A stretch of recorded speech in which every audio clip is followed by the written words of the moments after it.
16 minutos de la mañana, es una hora menos en la Comunidad Canaria. Estamos de vuelta aquí en Torrevieja Radio para este ratito tan agradable que pasamos hablando de psicología, en este caso Gertrude, Sí, con Marta aquí Dueñas. estoy. Marta, buenos días también. Buenos Hola, días, buenos días. bienvenida Bienvenida. Marta. Muchas gracias. Con muchas ganas de que pasen esos 15 días para volver a tenerte aquí en Torrevieja Radio, porque nos ayuda mucho a nosotros y a todos los oyentes que están muy pendientes de todo lo que hablas. Marta, cuando quieras, empezamos. Bueno, pues muchas gracias de verdad, de corazón. Hoy vamos a hacer un poco de psicoeducación respecto a los pensamientos, ¿sí? Cómo funciona nuestra mente. ¿Cuántas veces no nos ha pasado que tenemos un pensamiento obsesivo incluso, ¿no? Que no nos deja ni dormir, que está ahí en modo rumiativo, ¿no? Estamos ahí con el pensamiento y lo que hacemos es luchar para que ese pensamiento no esté ahí. Cuando habéis hecho eso, ¿os ha funcionado? Cuando habéis luchado contra el pensamiento y habéis dicho, fuera, no quiero tenerte. ¿Qué ocurre cuando luchamos con un pensamiento? ¿Qué os ha ocurrido a vosotros alguna vez? Aparte de terminar agotado, ¿no? De Tal decir, cual. es que de verdad, sí o sí tienes voy a pensar en otra cosa, voy a entretenerme, voy a mirar, voy a leer un libro, voy a ponerme música, algo que no tenga nada que ver distraerte. con esto, ¿no? Porque al final terminas agotado y Tal dices, cual. pero bueno, es que no puedo más. Tal cual, tal cual. Claro, porque ese tipo de pensamientos consume muchísima energía. Normalmente la mente y los procesos mentales consumen el 20% de la energía del cuerpo. Si yo estoy también en ese pensamiento intrusivo, en ese pensamiento posesivo, también se consume ese 20%, pero no tengo la sensación de que valga para nada, ¿no?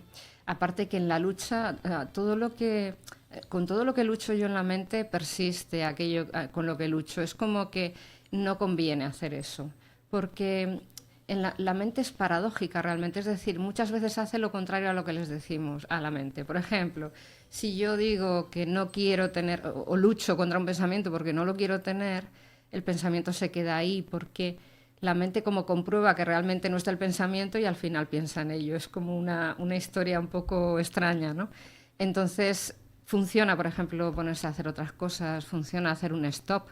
Y también funciona, y esto es algo que venía a contaros hoy, un poco son técnicas de la terapia de tercera generación cognitivo-conductual, que es un poco lo que se llama una difusión de los pensamientos, es decir, verlos en una cierta distancia. ¿Qué ocurre con los pensamientos? Que normalmente cuando son pensamientos desagradables, voy a decir desagradables, porque cuando decimos negativos ya estoy juzgando mi pensamiento. Y si juzgo el pensamiento ya estoy luchando contra él, ya tengo ahí una connotación realmente negativa, ¿no? Entonces, el pensamiento es un simple evento mental, de hecho. No debería definirnos como persona, no deberíamos identificarnos o sobreidentificarnos con el pensamiento, porque es una voz que yo escucho, pero yo soy mucho más que mis propios pensamientos. Yo soy mucho más que esta persona que respira, que mi cuerpo, que soy mucho más que eso. Entonces, de alguna manera, no creerme lo que me dice el pensamiento sería el primer paso. Súper importante, no te creas todo lo que te dicen tus pensamientos, porque en muchas ocasiones si ese pensamiento viene de un trauma o simplemente viene de cuestiones que tienen que ver de toda la vida, que me han dicho, lo típico, ¿no? Me dicen los padres, es que eres una desordenada. Pues ¿cómo no voy a ser desordenada? Si es que si me lo dicen mis padres, ¿no? Y al final eso se queda, está muy conectado el pensamiento con la conducta, con las emociones. Entonces, saber que puedo elegir respuestas diferentes es importante. Entonces, no te creas tus propios pensamientos. En muchas ocasiones no serán la verdad, serán una interpretación de la verdad. Resulta que voy caminando por Torrevieja y en la acera de enfrente pues hay una persona que conozco y no me saluda. Bueno, yo puedo interpretar eso de muchas maneras. Vaya, ya le caigo mal, ya no sé qué, ¿no? Empieza la cabeza enseguida a dar Bueno, vueltas. tal cual, porque además la mente es muy autorreferente, habla de lo que es mi vida, mis cosas y mi alrededor normalmente, ¿no? Entonces en ese pensamiento hay carga emocional. Pero yo también puedo interpretar, bueno, esta persona está despistada, esta persona ha discutido esta mañana con alguien, esto no tiene que ver conmigo, ¿no? Entonces, aunque yo interprete lo que interprete, yo puedo tomar cierta distancia de ese pensamiento y realmente hacer como una especie de trabajo de, bueno, esto es verdad, esto es mentira, qué pruebas a favor tengo, qué pruebas en contra. Súper importante también de alguna forma utilizar el sentido del humor, porque si yo me puedo reír de un pensamiento, le desarmo directamente, ¿no? Sobre todo porque no permito que esté aquí pegado, ¿no? De alguna forma tomo cierta distancia y lo puedo ver. Y si yo veo un pensamiento o incluso lo etiqueto con un nombre, ahí se produce esa distancia. No huyendo del pensamiento, porque entonces el pensamiento me persigue y ahí se queda todo el día, sino viéndolo en cierta distancia, como las nubes en el cielo. Si yo identificara que una nube en el cielo, no sé, me va a dañar o me va... ¿Vale? Ahí vendría el problema, ¿no? Pero de alguna forma en esa distancia yo puedo ver el pensamiento, sonreírle, puedo desearle el bien, incluso aunque sea un pensamiento muy desagradable. Es una parte de mí, pero no soy yo, por decirlo así, ¿no? Entonces, ahí es donde puedo. Y relativizar es excelente también, ¿no? Como creo que igual en alguna ocasión lo he comentado aquí en la radio también, que decía aquel hombre que estaba a punto de morir: ¡ay, mi vida estuvo llena de desgracias! Pero la mayor parte de ellas nunca sucedieron, ¿no? Entonces, así es la mente de curiosa. Es que es porque está preparada para sobrevivir. Es por eso que se fija en todo eso. Lo que pasa es que nosotros tenemos que reeducarla, ¿no? Tenemos que llevarla hacia otros caminos, ¿no? Sobre todo en los pensamientos del yo soy. Porque realmente somos puro cambio. Aunque pensemos que somos algo muy estables durante toda la vida, somos puro cambio y nos podemos dar esa oportunidad. También a través de lo que pensamos, ¿no?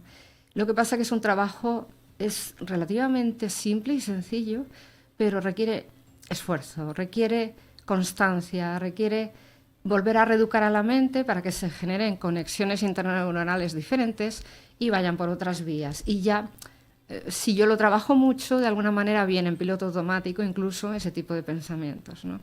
Es aprender a hablarnos bien a nosotros mismos. Aunque venga un pensamiento del tipo que sea, que muchas veces igual tiene que ver con cosas que nos dijeron cuando éramos niñas o niños, yo puedo decir, vale, esto no es mi verdad, te agradezco, pensamiento, que estés ahí, pero no te voy a hacer caso. Y entonces, de alguna forma, también generar otro tipo de pensamiento que colabore conmigo misma, conmigo mismo. Eso es súper importante.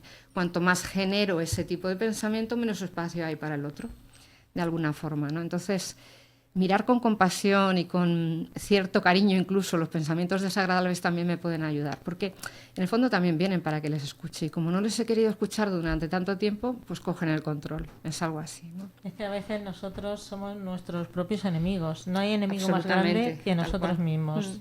A veces, ¿verdad, Marta? Que son... Totalmente de acuerdo, tal cual. Entonces, tener una comunicación no violenta con nosotros mismos sería excelente, ¿no? Es como que si yo le hablara a una amiga, a un amigo, a una pareja, a un familiar, de la misma manera que me hablo cuando hay una crisis en mi vida, me quedaba sin amigos, sin pareja, sin familiares. Porque Totalmente. es que es así, ¿eh? Pero parece que tenemos el derecho, ¿no?, a tratarnos así. Y no debería ser así. Ahí es donde el amor propio... trabajar el amor propio nos ayuda muchísimo también a través de lo que nos decimos o a través de cómo nos tratamos también, cómo tratamos nuestro cuerpo, cómo trabajamos en nuestro día a día con eso, porque la mente no está separada del cuerpo, efectivamente. La mente es algo que emerge del cerebro y el cerebro está en nuestro propio cuerpo, con lo cual no hay nada separado, ¿no? Así que trabajar ese tipo de cuestiones también tiene que ver con cómo me trato, ¿no? Curiosamente, yo puedo trabajar mejor ese tipo de pensamientos si lo hago a través de estar relativamente en calma en mi cuerpo, porque si yo estoy súper nerviosa en ese momento va a ser muy difícil que yo le dé calma a mi mente, ¿no? Entonces, empezar a calmar primero el cuerpo me ayuda también a trabajar eso de una manera mejor o que sea más fácil realmente. Y habrá momentos en los que no puedo hacer otra cosa que sentir eso y saber que pasará, que no hay problema. Rafa, ¿vas a hacer una pregunta? Bueno, estaba pensando en una de esas circunstancias que estáis comentando, ¿no? De cuando has tenido a lo mejor algún conflicto y te lo llevas sobre todo a la cama, ¿no? Has terminado ya de leer, leer ya no puedes porque quieres dormir, pero ya no puedes leer, ya no puedes mirar el móvil. Ahora simplemente estás en la cama a punto de dormirte y todo ese conflicto que has tenido previamente, pues te está sacudiendo totalmente y no te deja dormir. Y además estás excitado porque piensas en lo que podrías haber dicho, en las consecuencias de lo que has dicho, de lo que puede pasar cuando te vuelvas a encontrar con esa persona con la que has tenido el conflicto. En fin, ¿qué hacemos con esos pensamientos que nos están bombardeando antes de dormir y que no nos dejan hacerlo? Total. De alguna forma esos pensamientos pueden llegar a ser adaptativos. ¿Por qué? Porque la conexión con los demás en el fondo es súper, súper importante, de las cosas más importantes que tenemos en la vida. Entonces, cuando se ve en peligro eso, es lógico que entre miedos, es decir, los pensamientos están muy relacionados con las emociones. Entonces, es lógico que sea algo como muy además también de sentir que me han atacado, etcétera, o sentir que es lo que yo podía haber dicho de manera diferente, o pensar. La cuestión sobre todo ahí es poder en ese momento hacer las paces con mi propio pensamiento. Es como si yo pudiera hacer también, perdonarme a mí mismo por lo que no he hecho bien. Porque ahí sí que hay un aprendizaje detrás. Igual la mente me trae eso para que en otro momento quizás lo pueda hacer de manera diferente.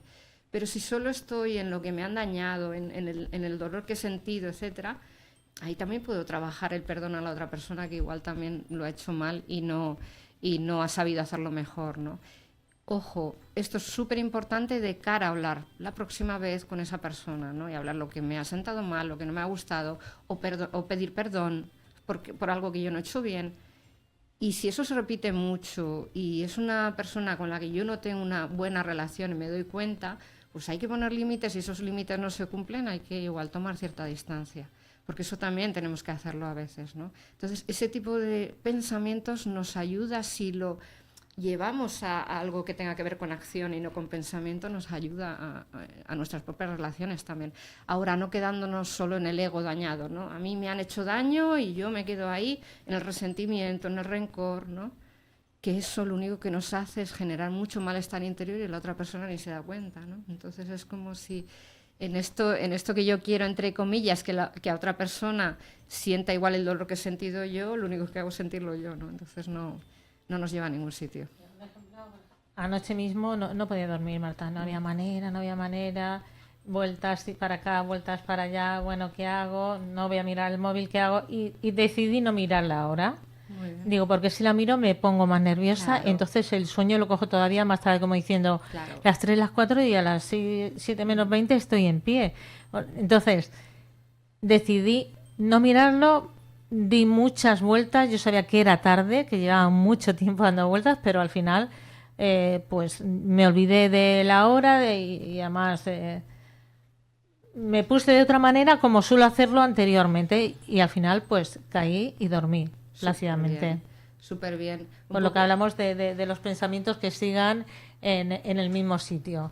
Te priorizaste de alguna forma, ¿no? Al final dijiste, sé que si miro el móvil, sé que si... Sí, va a ser peor. Sí. Primera que mira pantalla dicen que no Tal es bueno, cual, tal para cual. irte a dormir. La hora, etcétera, sí, y sí. la hora me va a poner más nerviosa. Absolutamente. Y dije, bueno, pues no, voy a hacerlo de otra manera, a como lo suelo hacer, que al final acabo rendida conmigo misma. Tal cual, Y tal lo hice, dije, ni cojo el móvil ni miro la hora. Ideal. En esos momentos es bueno que si estás más de un cuarto de hora, 20 minutos dándole Sí, vueltas... era bastante más. Está bien levantarse, no hacer nada, no poner luces, simplemente irte al aseo, darte una vuelta por la casa y volver a la cama. Porque es como hacerle un reset al cerebro. Es una forma en la que el cerebro vuelve a quedarse dormido. Es más fácil que el cuerpo y el cerebro se queden dormidos en ese momento en el que vuelvo a la cama.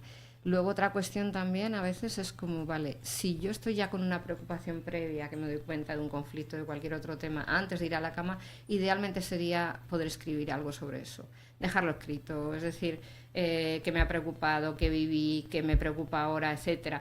Porque la gente piensa que eso lo que va a hacer es que se active más, pero es al revés, es como descargarlo de alguna forma y no me lo llevo a la noche, ¿no? No me lo llevo ahí a estar... Claro, que la noche es muy mala, en ese momento es cuando más vueltas damos todos a las preocupaciones, tanto a las cosas que hemos pasado en el día bonitas, que agradecemos, que decimos gracias por este día tan bonito que he tenido, ¿no? Y luego también nos llevamos las cosas que hemos pasado un mal día. Absolutamente. Y bueno, deberíamos de llevarnos las buenas. A veces es complicado separarla, ¿verdad, Marta? Sí. Porque en el día y en la vida hay cosas buenas y cosas malas. Absolutamente. Pero saber, como te dice, gestionarlo y decir, este pensamiento no puede conmigo, porque como he dicho, somos nosotros mismos, somos nuestros mayores enemigos en mayúscula. Absolutamente, y porque también puedo de alguna manera desmontar el pensamiento cuando puedo decir, bueno, esto es verdad, esto no lo es, qué pruebas tengo a favor de esto, es como, y de alguna manera de verdad hacer las paces con eso, es como abrazar el propio pensamiento desagradable. De verdad que es una manera de tomar esa distancia, una cierta distancia, no huir, sino una cierta distancia en el que lo puedo ver más global, ¿no? Es como eso que dicen que o veo solamente un árbol o veo todo el bosque, ¿no? Es algo, tomar perspectiva, se puede hacer. Y bueno, además funciona muy bien. Pues ha sido un placer, Marta Dueñas, que estés con nosotros, nos encanta Encantada. que fuera más tiempo. Encantada. Recuerda dónde tienes la consulta. Sí, la tengo en la zona de Los Altos. Mi teléfono es 628-577-225. Podéis escribir un WhatsApp y yo cuando pueda os contestaré. Y bueno, encantada de poder echar una mano a todo el que le necesite. Y si el teléfono no lo han cogido, pueden preguntar aquí en Torrevieja Radio, que enseguida le ponemos en contacto con Marta Dueñas. Un placer, Marta. Gracias. Un placer Marta. para mí también. Muchas gracias a Gracias. vosotros.